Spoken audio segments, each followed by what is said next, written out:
ہم وہی کہیں گے جو ہمارا دین ہم کو بتاتا ہے، عمل کرو تو تمہارا بھلا ہے۔ اے لوگوں اپنے رب سے ڈرو، بے شک قیامت کا زلزلہ بڑی سخت چیز ہے۔ یوم ترونہا تذہل کل مرضعۃ عما ارضعت وتضع کل ذات حمل حملہا وتری الناس سکارى وما هم بسکارى ولکن عذاب اللہ شدید۔ جس دن تم اسے دیکھو گے، ہر دودھ پلانے والی اپنے دودھ پیتے کو بھول جائے گی، اور ہر حاملہ اپنا حمل ڈال دے گی، اور لوگوں کو تو نشے میں دیکھے گا، حالانکہ وہ نشے میں نہیں ہوں گے، لیکن اللہ تعالیٰ کا عذاب سخت ہے۔ یہ سورہ حج کا آغاز ہوا یہاں سے۔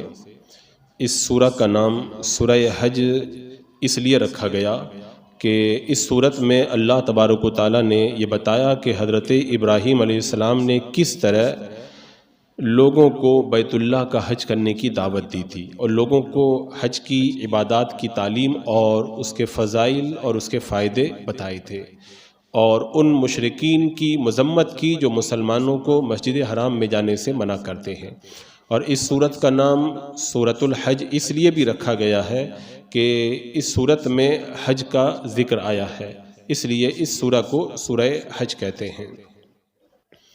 سورہ حج کو بھی اللہ تبارک و تعالیٰ نے قیامت اور حشر کی ہولناکیوں کے بیان سے شروع فرمایا، اور سورہ انبیاء میں اس سے پہلے جو سورہ گزری اس سورہ انبیاء میں 11 انبیاء کرام کے قصے بیان فرمائے، جنہوں نے اللہ تعالیٰ کی توحید اور شرک کو ترک کرنے کا پیغام دیا، اللہ تعالیٰ کی توحید کا پیغام دیا اور شرک کو ترک کرنے کا پیغام دیا، اور قیامت پر اور مرنے کے بعد دوبارہ زندہ ہونے کی جو ہے وہ دعوت دی۔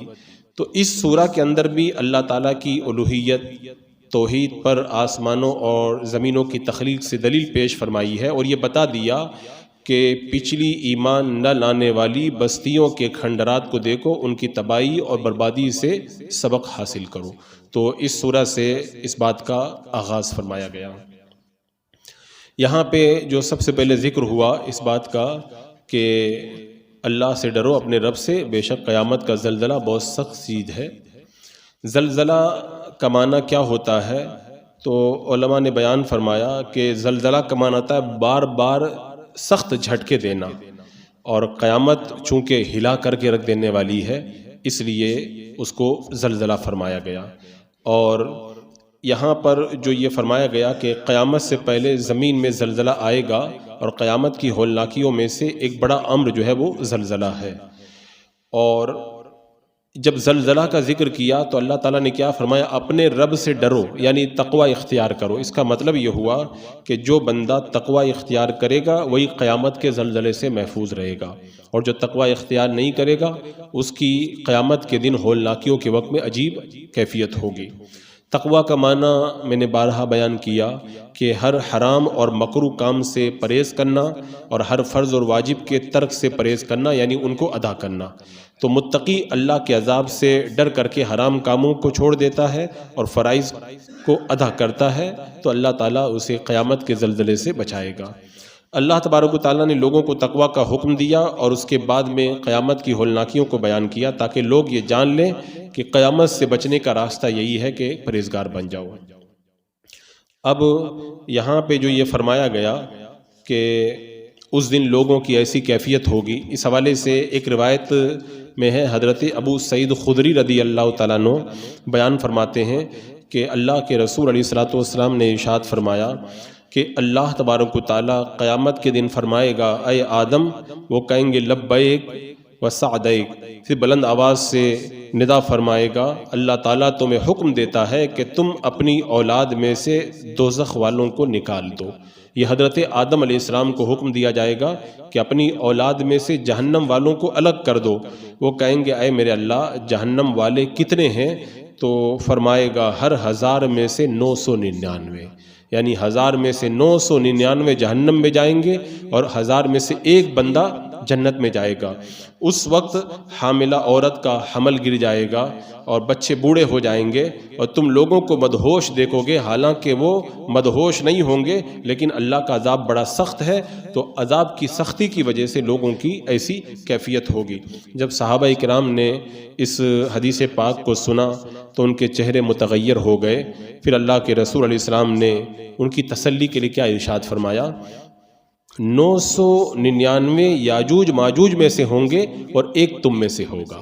یعنی تم لوگ ڈر گئے ہو یہ سمجھ کر کے کہ جب 999 جہنم میں جائیں گے، 1000 میں سے ایک ہی جنت میں جائے گا، تو پھر ہمارا کیا بنے گا؟ تو اللہ کے رسول علیہ السلام نے ارشاد فرمایا 999 یاجوج ماجوج میں سے ہوں گے۔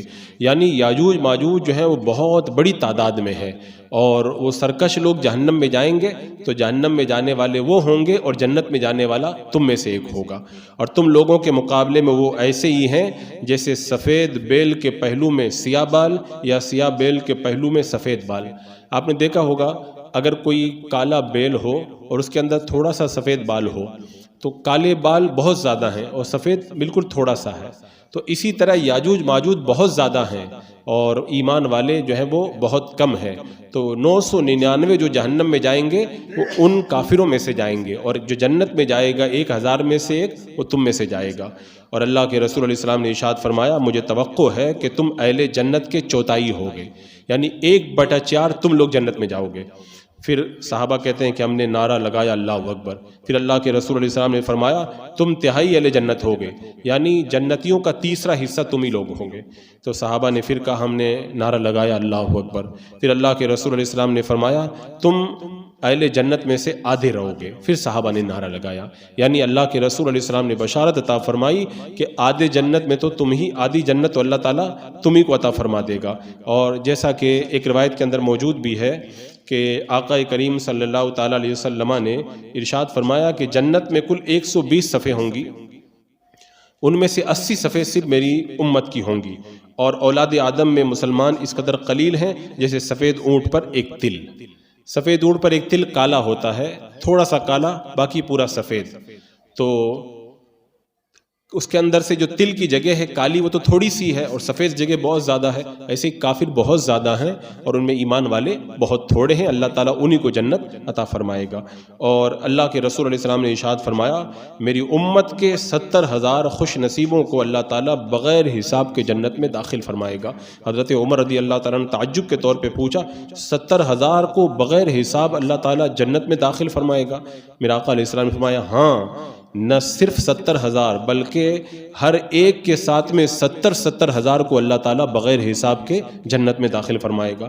حضرت عکاشہ بن محصن رضی اللہ تعالیٰ نے اٹھے، عرض کی یا رسول اللہ میرے لیے دعا فرمائی اللہ تعالیٰ مجھے ان لوگوں میں سے بنا دے۔ تو اللہ کے رسول علیہ السلام نے فرمایا عکاشہ تم انہی میں سے ہو۔ اس کے بعد میں ایک انصاری صحابی اٹھے، عرض کی یا رسول اللہ میرے لیے بھی دعا فرما دیجئے تاکہ میں بھی انہی میں سے ہو جاؤں جو بغیر حساب کے جنت میں جانے والے ہیں۔ میرا آقا علیہ السلام نے فرمایا عکاشہ تم سے بازی لے گیا، یعنی پہلے وہ بازی لے جا چکا تم پر۔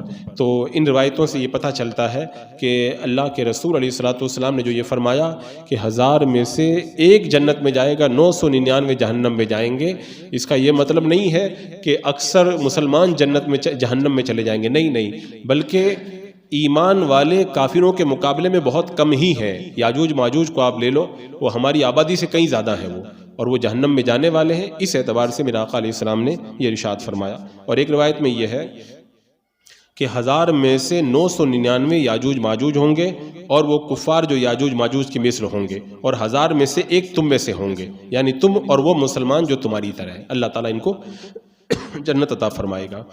اب یہاں پر ایک سوال یہ ہے کہ جو فرمایا گیا کہ تم اس دن دیکھو گے کہ فرمایا گیا کہ تم دیکھو گے کہ ہر دودھ پلانے والی اپنے بچے کو بھول جائے گی اور ہر حاملہ اپنا حمل ساقط کر دے گی، تو یہ کب ہوگا؟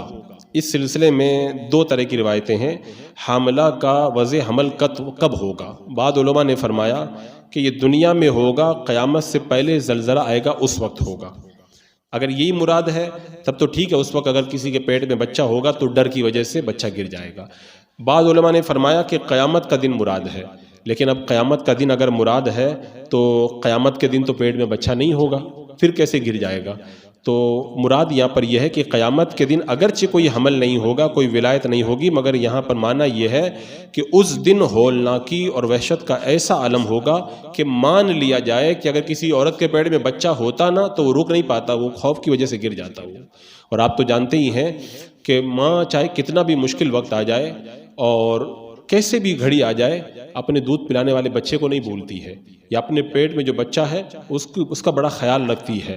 لیکن قیامت کا جھٹکا جو ہوگا وہ اتنا سخت ہوگا کہ مائیں اپنے دودھ پیتے بچے کو بھی بھول جائیں اور پیٹ کے بچے کو بھی بھول جائیں۔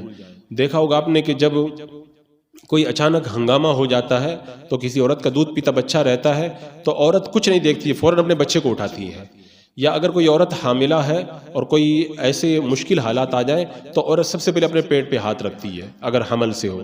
تو یہ دنیا کا یہ معاملہ ہے چھوٹے خوف کے وقت، لیکن قیامت کا خوف ایسا سخت ہوگا کہ اس وقت تو مائیں جو ہیں وہ اپنے دودھ پیتے بچوں کو بھی بھولتی ہوئی نظر آئیں گی۔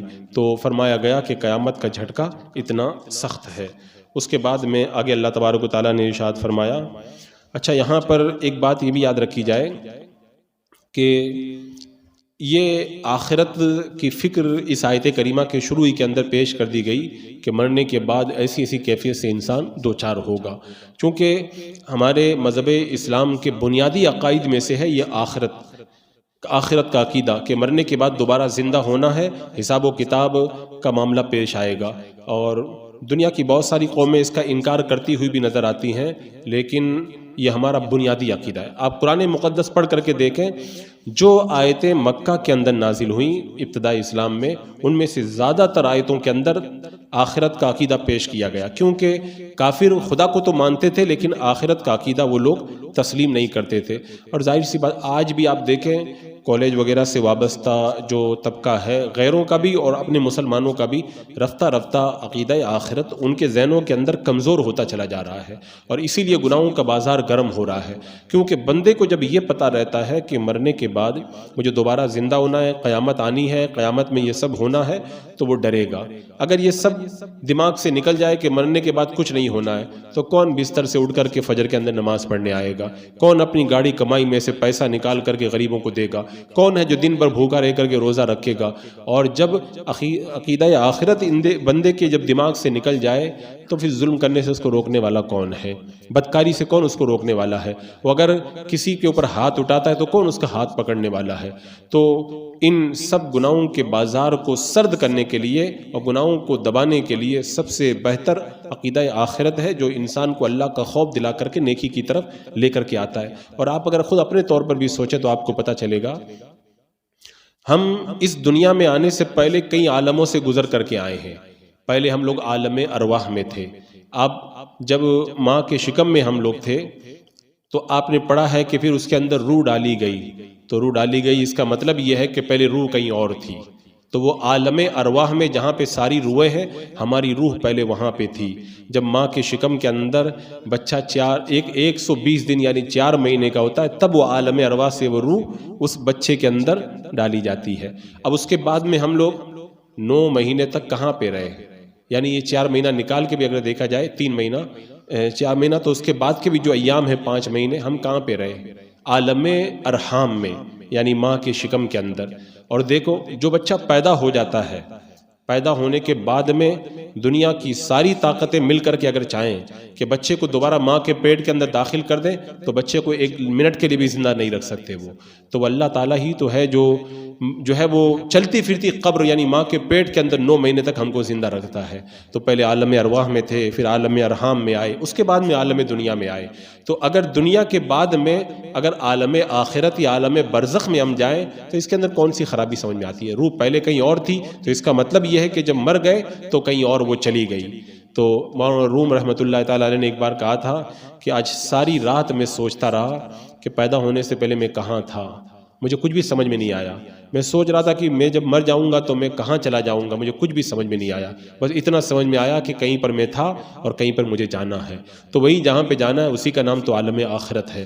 تو یہ آخرت کا جو تصور ہے ان آیتوں کے اندر پیش کیا گیا تاکہ بندہ گناہوں سے رکے اور اسے یہ پتہ چلے کہ مرنے کے بعد بھی میرے ساتھ میں کچھ ہونا ہے۔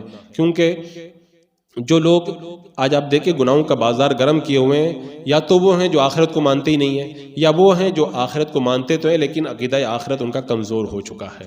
اور مشرکین مکہ جو ہیں وہ آخرت ہی کا ڈٹ کر کے انکار کرتے تھے۔ تو اللہ تعالیٰ نے مختلف آیتوں میں، ان آیتوں کے اندر بھی ابھی آگے آ رہا ہے، بار بار بتایا کہ مرنے کے بعد دوبارہ زندہ ہونا ہے، مرنے کے بعد دوبارہ زندہ ہونا ہے۔ میں آخر میں ایک بات اور یہ بھی کہوں کہ اگر کوئی یہ نہ مانے کہ مرنے کے بعد دوبارہ زندہ ہونا کچھ ہونا ہے، تو ان سے اتنا ہی کہہ دیا جائے کہ حضرت آدم علیہ السلام سے لے کے آج تک ہزاروں قومیں آئیں، ہزاروں افراد آئے، اور کہیں نہ کہیں ہر زمانے کے اندر ایک بڑا طبقہ اس بات کو مانتا رہا کہ مرنے کے بعد زندہ ہونا ہے۔ تو کیا یہ سارے جو ایک ہزاروں کی تعداد میں ایک سلسلہ چلا ہوا ہے، کیا وہ سب غلط چیز کے اوپر ڈٹے ہوئے تھے؟ نہیں، بلکہ اتنی ساری مخلوق جو ہے وہ گمراہی پر جمع نہیں ہو سکتی۔ اس کا مطلب یہ ہے کہ عقیدہ آخرت سچا ہے، اور مرنے کے بعد تو وہ ہماری نگاہوں کے سامنے آنا ہی ہے۔